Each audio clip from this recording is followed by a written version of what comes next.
Hey, good evening, everybody. I wanted to make a video that kind of pointed out some of the things that I like about my F450 versus the F250 that I had prior to this. And now that I've had this truck for, going on about 10 months, I figured it's probably time to kind of do a comparison video. So hold tight.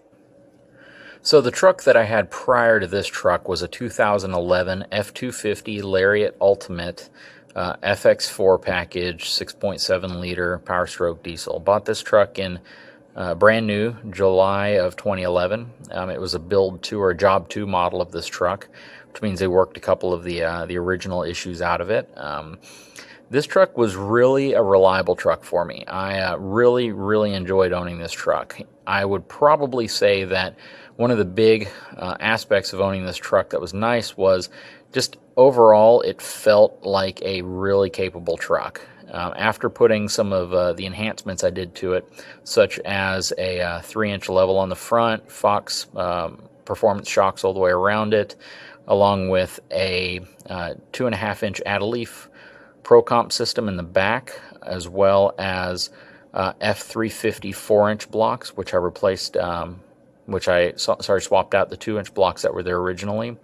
I put the Timbrin SES suspension enhancement system on, which are essentially giant rubber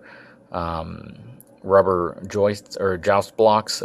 They pretty much replace your factory bump stops. And then I also installed the Hellwig Big Wig anti-sway bar in the truck as well to use when we hauled our 36-foot Forest River Vibe travel trailer. The truck just felt like you could take it anywhere and do anything with it. It was a very heavy truck, of course, but it just felt as if, you could go to the beach, you could go in mud, you could go in sand, you could go through, pretty much anything and it wouldn't get stuck. I had a 12,000-pound Champion winch on the front of it. Still have the winch and the brush guard. I just never installed it on this truck, and instead I purchased a Frontier Gear brush guard that I have on the F450. I contemplate putting the winch on the 450. Maybe some of you guys can provide feedback if you think it'd look good to put that setup on my current truck. But what I can tell you about this truck that I really enjoyed was just the overall look of the truck. I thought it was a beautiful truck. I did several upgrades to the truck from a cosmetic perspective. I put on the cab lights on the top. I have a couple instructional videos actually on how I did that. I put the skull caps on the rear view mirrors on the top portion. In this picture, I had actually removed them because I had to get a mirror replaced. What else did I do? I had a bed rug in the back, had a 20-inch over-the-edge toolbox that you can see here in the picture, as well as a Xtang solid fold bed cover for the toolbox edition, which essentially sits behind the toolbox, and it's a tri-fold hard-shelled cover for the back. Aside from that, I did have HID xenon headlights. I actually did a projector retrofit myself. I've had experience doing those a long time ago with other vehicles, so I decided I'd do it on this truck as well, and purchased all the equipment off of the Retrofit Source, which essentially is a online store where you can buy all sorts of projectors and xenon ballasts and HID kits, so you can convert your headlights to true HID projectors versus going with Recon and some of the other headlights that really don't work effectively to increase your light output. No engine modifications to this truck. When I purchased this truck, I'm all about driving trucks, so I don't have any aspiration for a truck to ride like a Lincoln or anything, but I can tell you that the truck rode like a truck, naturally. With all the suspension enhancements that I did to the truck, actually I had this, I guess you could call it a placebo effect, where I kind of felt as if everything I was doing to it was actually making the truck ride better. But in reality it wasn't. It stiffened it up significantly. The factory Ford rebadged Rancho shocks that come on the truck, I scrapped those after about 2,000 miles on the truck, and I put on some Skyjacker M95 Mono 2 performance shocks, which were actually pretty nice. I felt that they actually improved the ride, and they may have. But then about a year later, I decided to upgrade to the Fox 2.0 performance shocks, put those shocks on, and they made the ride probably 3-4 times stiffer than it was originally. So just keep in mind that they may help the truck feel a little bit more planted.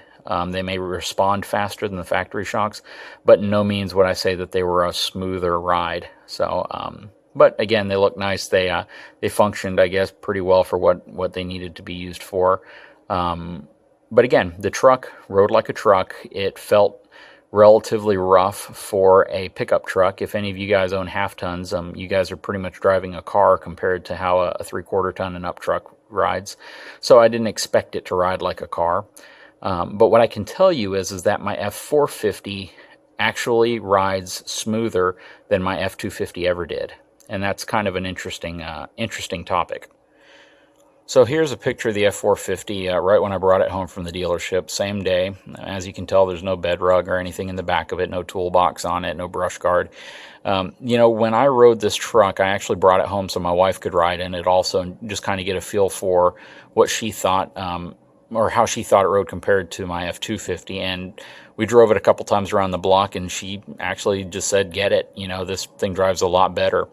But I don't want anybody to be under the illusion that this truck is actually, you know, a smooth riding vehicle.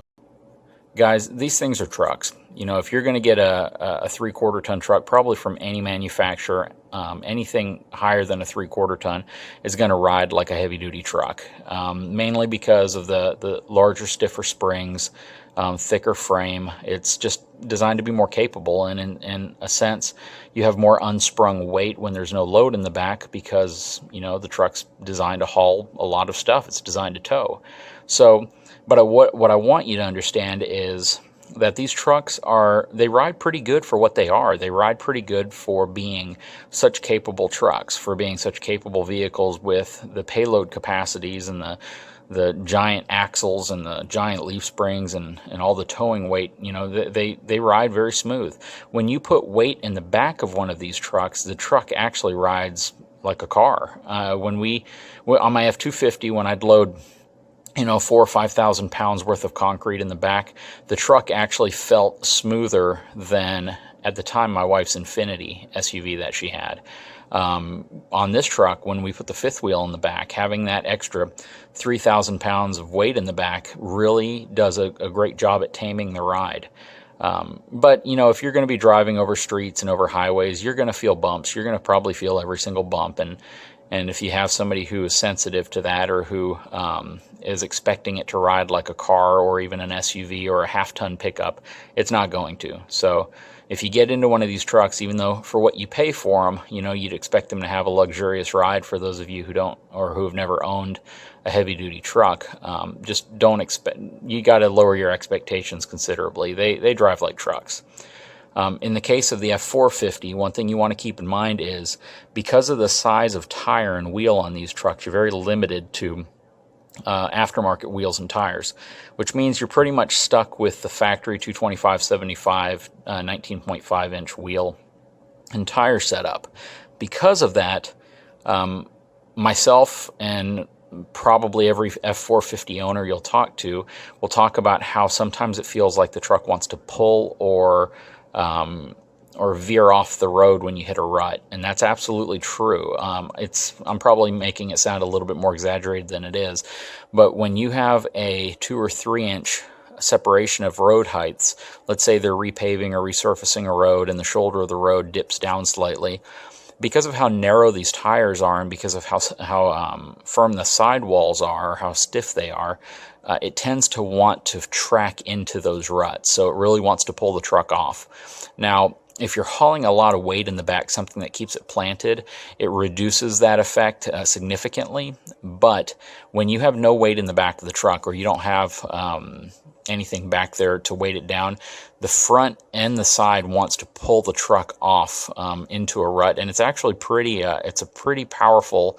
tug on the truck. So it's not as if it's just something that's mild. The first time you encounter it, you kind of get a little shocked because you don't think it would be that severe, but it kind of is. And I've heard that the F350 dualies do not suffer from this. My F250 did not suffer from this. It's pretty much been limited to the F450s, and I'm sure, if you get a Ram truck with the 4500 series Ram that has the 19.5-inch wheels, anything that has that type of setup is likely to also have that characteristic when you hit a rut. One thing to keep in mind when you own one of these trucks, especially a dually, is the size of the vehicle. My 250 was a pretty big vehicle. It was the short bed, so I didn't have the 8-foot bed on it. It was more like 6.5 feet. And I never really had any problems parking it. I think just like any full-size truck owner, you learn how to back into pretty much any spot you want to be in versus trying to pull in straight, which, again, that's just kind of understanding where your pivot points are and how to safely do that. On this truck, though, you have to take into consideration that you do have extra wide hips, that the back wheels stick out approximately a foot wider. But it's not impossible to park, and it in reality is going to take up just about as much room as a single rear wheel truck, just considering the fact that your mirrors on the truck are the same and they stick out further than the back fenders do. So the extra precaution you really need to take is just the fact that those back fenders could interfere in a parking spot with somebody else opening their door. And the last thing you want is somebody slamming their door into your paint or into your fenders just because they didn't have a lot of room. You tend to want to park a little further away or park in an area where you're less likely to experience that. But just keep that in mind. You go to a truck this big, again, you learn how to pretty much back into all your spots. That way your rear fenders would be more in line with the front fenders of a car versus actually blocking the passenger doors on a vehicle. Now, the cost of owning my 2011 F250 and my 2016 F450 are relatively the same. If you take into maintenance things such as replacing tires and stuff like that, well, with the increased purchase price of the Nito trail grapplers that I had on my F250, they probably equal out to what the cost of the 6 tires on my F450 would be if I have to replace them. The 450 tires will probably last a while longer. I think they're rated at 100,000 miles or in that range, whereas the Nito Trail Grapplers, because it's a mud tire, it actually doesn't have a mileage designation associated to them. I've heard some people get about 55,000 miles out of them. Aside from that, you really have the same general maintenance costs because they're both the same 6.7 liter diesel. My 250 being the generation 1 and my 450 being the second generation of that motor. You still have to buy your diesel exhaust fluid, and your oil changes are going to be more expensive because you're running 13.5 quarts of diesel oil inside of there. I use the Rotella blend. But aside from that, really your cost of ownership's about the same. I actually get almost identical miles per gallon out of both trucks. One of the things to keep in mind, though, is that my 450 has a significantly larger gas tank. My 250 in this picture here had a 26-gallon gas tank. My 450 has a 38.5-gallon gas tank. So right off the bat, I get about 500 miles per tank on my 450, and I only got about 260 miles per tank on my 250. And for those of you who wanted to kind of see what a picture of my trailer and truck look like when they're hitched together, here it is. This side picture was actually taken when we were leaving for a camping trip because I wanted to show that with the trailer on the back of the truck, you can see that there really is no dip to the back of the truck. The truck actually still sits about an inch higher in the back, and the truck actually sits perfectly level. I don't have airbags or anything on the truck. When I bought the truck, I originally did buy airlift airbags just in case I thought I might need them. After hitching up the trailer with roughly an additional 600 pounds worth of tongue weight from my generator and other things like that, there was no dip. So I was really proud, or really happy with the truck. One thing that you want to consider, because I get asked this question a lot. People ask me all the time if a F450 would be good for hauling their trailer or their boat versus like a Ram or a Chevy.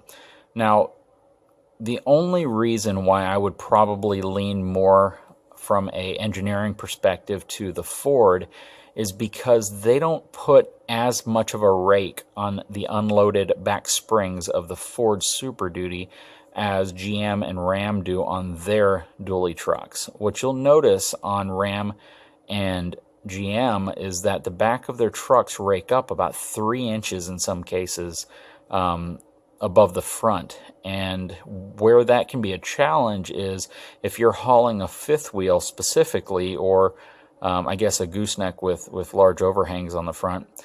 When the back of the truck is significantly higher back here, it makes it very difficult to hitch up to a fifth wheel. Even if you adjust your hitch and your pin on the fifth wheel, or your kingpin on the fifth wheel, you generally don't have a lot of room to play.